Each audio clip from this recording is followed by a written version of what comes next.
Anyway, hey, so what did you want to talk about? You had something for you that you wanted to get to. All right. It's kind of for me, but it's also kind of for you guys too at the same time. Okay.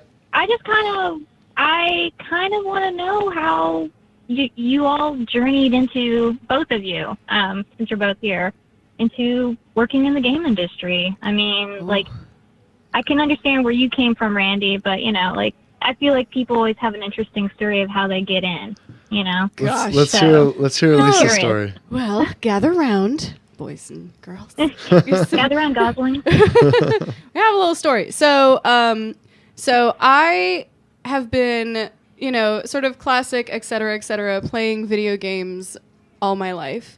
I actually, and you know what? I'm just gonna come out and say it. I actually got a matching tattoo with my brother of NES controllers. Wow. A couple of weeks ago. Are you kidding? No, I'm not. Wow. Okay.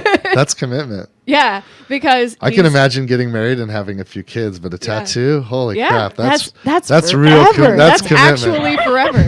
That is actually forever. So video games have been a huge thread in my life the entire time. But the things that I kind of wanted to do included being a teacher and being a singer. And I was a huge theater nerd when I was kind of in middle school and high school. I just wanted to be a performer. I wanted to be an entertainer. But I also wanted to be really a teacher. Surprised by that. Yeah, I don't know. It's just, it's weird. And so I was also a huge nerd and just wanted to stay in school forever because I'm a sucker for, the scent of a fresh textbook.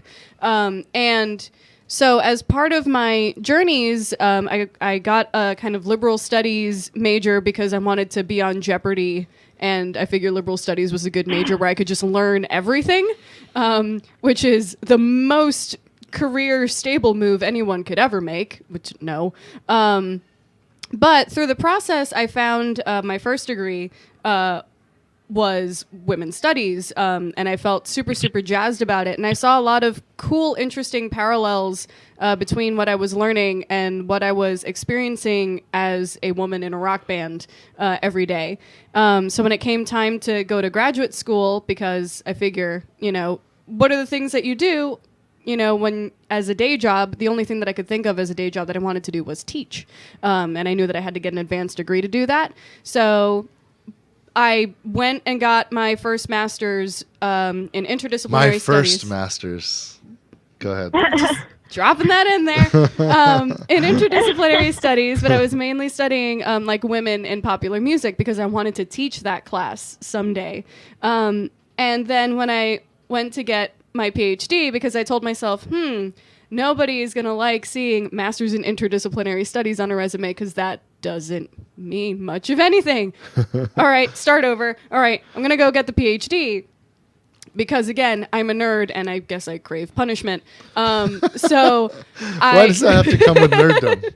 Well, I just Not all nerds crave punishment. I just love learning. We just focus. Yeah, I just absolutely well, love punishment to the nerd. That's yes. right. That's right. Yeah, but being a grad student though, that's where the punishment comes in. Yeah.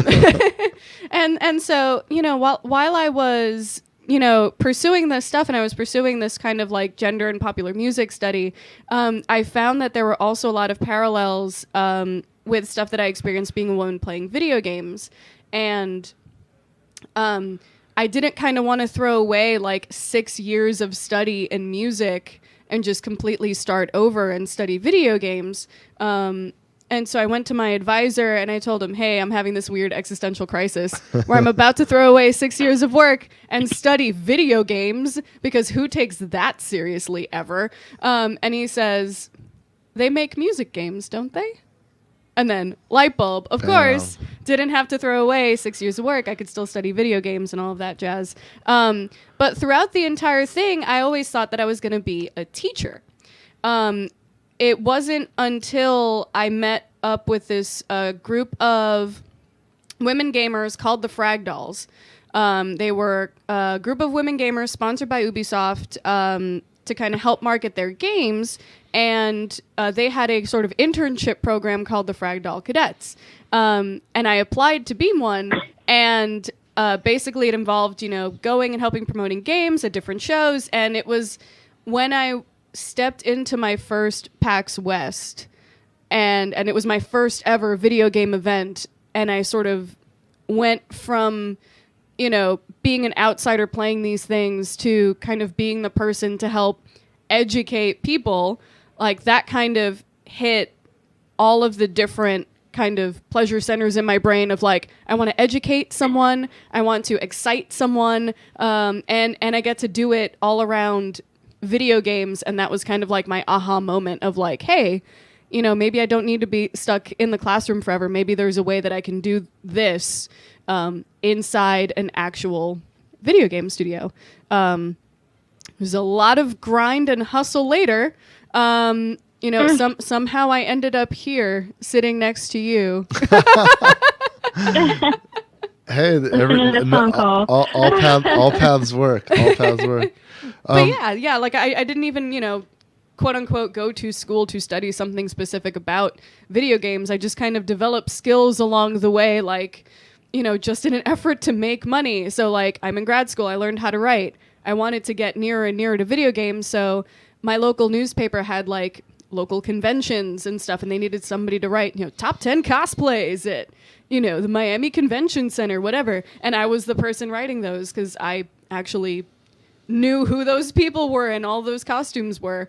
And so like getting all of those skills together between writing and trying to promote stuff that I was writing on social media, so developing those skills there, and then promoting other stuff, via Twitch and YouTube and kind of building those channels, like all of that stuff kind of came together and kind of developing those skills because I was passionate about them.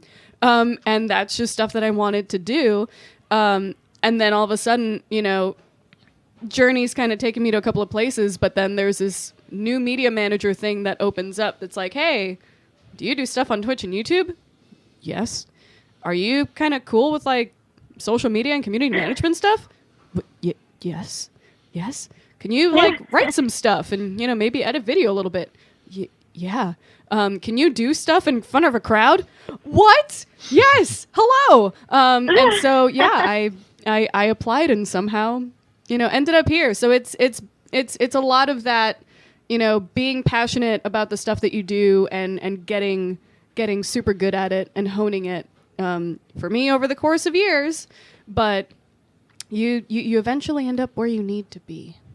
If I've learned that if you look into every overnight success story, it turns out there's like lots of, it wasn't overnight at all. There's lots of stuff that's I got into this industry. I started as a programmer.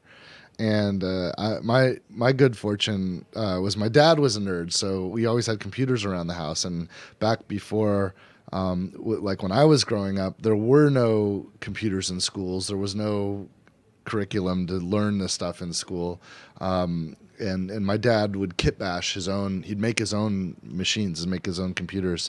And then eventually, the home PC market started opening up with products like Apple.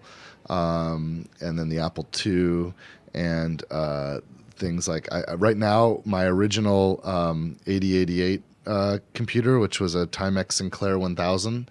It's actually my original Timex Sinclair 1000 is on display at the Bullock Texas History Museum down in Austin. Did you know that? No. Yeah, they started a new video game exhibit.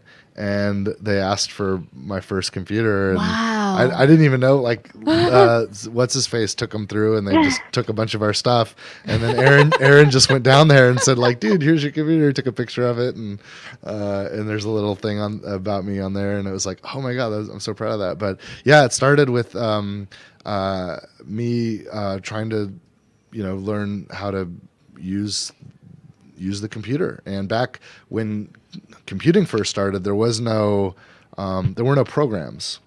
So like when I got that Timex Sinclair 1000, that completely changed everything for me. Before then, my dad would just tell me the instructions that the machine would understand.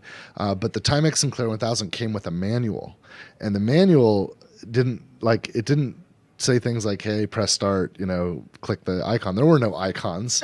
Everything was text. And the manual just had a list of all the instructions you can give the computer.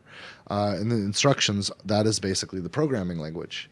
And it was this weird form of BASIC that particular machine understood. And I'd written some simple programs. And eventually I wrote a program that was my attempt to recreate Pac-Man at home. And my Pac-Man was amazing. The computer only had 2K of RAM, so there were no everything was the same block.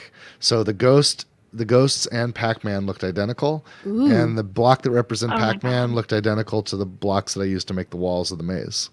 And there were no dots because I didn't have the fidelity to make dots. Also, the computer was not as fast as whatever machine was running Pac-Man. It was also black and white, but it was so slow that every move that I would make, I'd click right, up, down, left, or right, the screen would slowly refresh. So it was like turn-based Pac-Man. Oh my gosh. It was awesome. I want to play this. It was turn-based Pac-Man. So I'd move you'd click left and your Pac-Man would move one notch to the left. But first the whole screen would refresh. You'd hit left and the whole screen would refresh, draw it up. And then Pac-Man would be one dot over, one space over. And it wouldn't be Pac-Man, it'd just be a block. And then all the ghosts would move too. The other thing about it was I wasn't that good. I was really young. I was I think 9 years old when I wrote this. And there was no great places to learn any of this stuff. So you had to play it on the honor system. There was no collision. It would let you walk right through the wall if you wanted to. So it was turn-based Pac-Man on the honor system.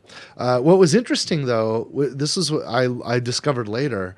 I did do a check where the ghosts would not try to walk through the walls. And it turns out I could have used that same algorithm to do a check when the player decided to move Pac-Man, but I just wasn't clever enough to realize that was a different rudimentary form of collision detection.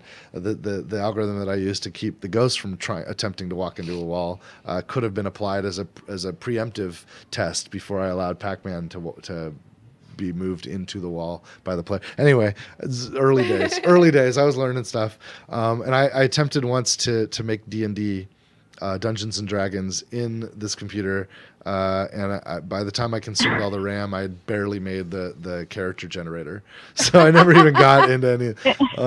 But I did learn how to set up a dimensional array. I did actually have a bit of a game. It had 4 rooms. And I started you in one room, and you can go north or west. And there was another room that was to the northwest. So you'd have to go through one room and the other. And in one room I had a shield, and the other room I had a sword, and then that corner room was a dragon. And if you had both the sword and the shield, you would survive one turn.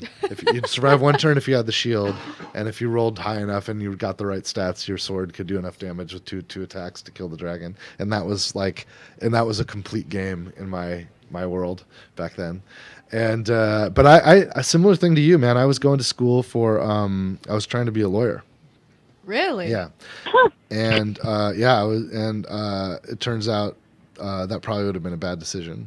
Because I think the world is better off. Probably, yeah.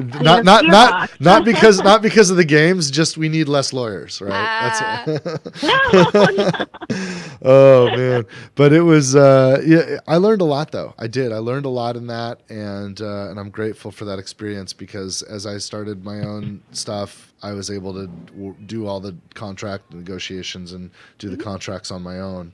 And it's helped me a lot over the years to have some background in that. But yeah, but I never realized you could actually make a career out of making games. I was a game developer as a hobbyist as long as I could remember. But I always thought that the really awesome stuff, like the actual Pac-Man, like that's impossible. Like my Pac-Man sucked, right? That Pac-Man, like there had to be, some giant huge place somewhere, and they had to there had to be a chocolate river and Oompa Loompas and who knows what, and all this magic would happen, and then the video game would pop out on the other end, and then all of it seemed just so inaccessible. And I think if you think about, if you go back to the thinking about graphic design or whatever you're into, my text adventure Pac-Man was to actual Pac-Man what whatever your specialization is. And I was worried about like, gosh, somebody like knows how to like build this beautiful cabinet out of wood, and I don't know how they're getting a sticker that big to put on the side of the cabinet with the art that looks so great, and the art's beautiful, and the things are lighting up, and somebody's doing the electrical engineering on all that, and of course, you know, the game graphics are all animated and look great. But it turned out what I was doing, I was solving really difficult problems, right? I had this limited amount of memory and this limited amount of computing power, but I adapted what my intent was to fit within it, and I made something cohesive that worked and was complete and actually functioned as a complete piece of software. And that was a bunch of different skills that culminate over the years into my role, which is more of organizing a larger vision and seeing how all the pieces can fit together and fitting them within whatever the constraints are, which is usually about time and budget and the computing power of the machine we're trying to get on. But everyone's got a specialization, and everyone can, you know, lean into that and get really, really good at that thing that they're good at. And that's what I recommend. I don't know if that was at all interesting to you. I just no, I'm glad to kind of hear you guys